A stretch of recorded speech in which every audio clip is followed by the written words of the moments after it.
wanted to provide some additional updates from today's events, and I will mention too that this will be our last update for the evening, so I please hope you'll understand that. Let me start by saying that there's no evidence to report that any additional shooter was involved in this incident today.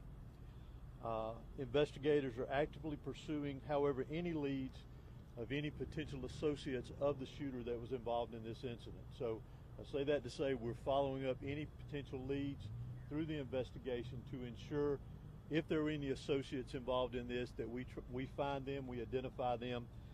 So that's part of, again, the ongoing investigation. There is no evidence of a list of schools being targeted. However, there is a lot of evidence that is being recovered and evaluated. We're going through everything to determine if there is any active threats to any schools in this area, this county, and the state of Georgia. And we will continue to monitor that throughout this investigation, throughout the evening as we carry on. There was a call, as we're aware of, to a local high school as well this morning with a reported threat. Police responded and investigated and determined that there was no threat after all. There's been reports that a Colt Gray, who is another student here at the school, was involved, or Colt Gray was involved in this.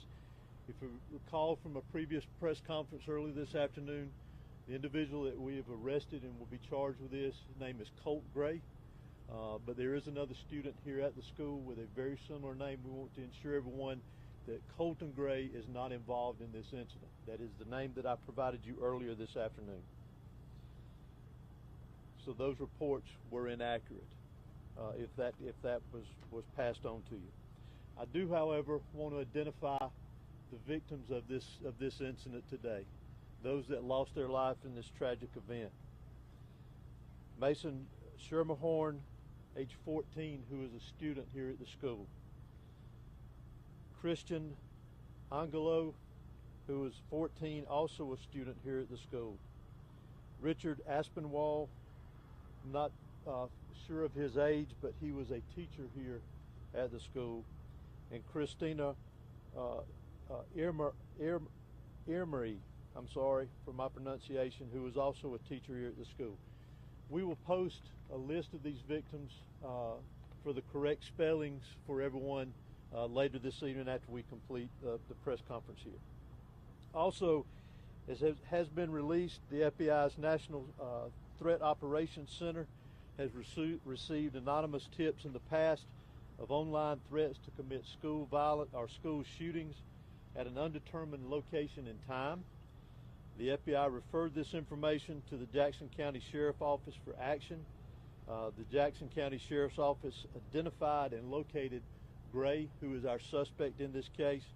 They conducted an investigation at that time, and there was no probable cause for arrest or to take any additional law enforcement action. This is not recent, this is in the past, but we wanted to bring that to your attention because we are pursuing that. Working with the FBI on that, and any connection to that incident that could be connected to today's incident as well. Also, we're also aware of some previous contacts that the Department of Family and Children's Services in the area had with the suspect and his family, and we are pursuing that avenue as well too to see if that has any connection with today's incident. Let me stress again, as we have many times, that this is still a very fluid investigation. It is still very active.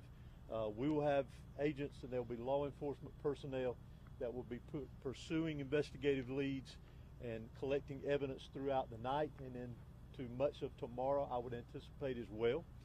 We again ask for your patience in that. This is a criminal investigation and we're going to treat it like that. So I apologize ahead of time if we don't answer some of the questions that you may ask, so please understand. I also want to bring note to one very special thing that we do not need to forget about here, is we have heroes in our midst. We've talked about our law enforcement personnel, our fire, our EMS. Those that are deceased are heroes in my book. Those that are in the hospital recovering right now are heroes in my book. but also the heroes that we need to remember is our faculty and staff here at this school. They acted admirably. They were heroes in the actions that they took. The protocols that this school and this system activated today prevented this from being a much larger tragedy than what we had here today. So I want to recognize them as heroes, because they are. And continue with our thoughts and prayers, as has been mentioned, for the families that were lost here today, those that were lost here today, those that are recovering in the hospital, and obviously those that were affected directly by this tragedy here at the school, and all of the community of Barrow County. We need to continue to have them in our thoughts and prayers.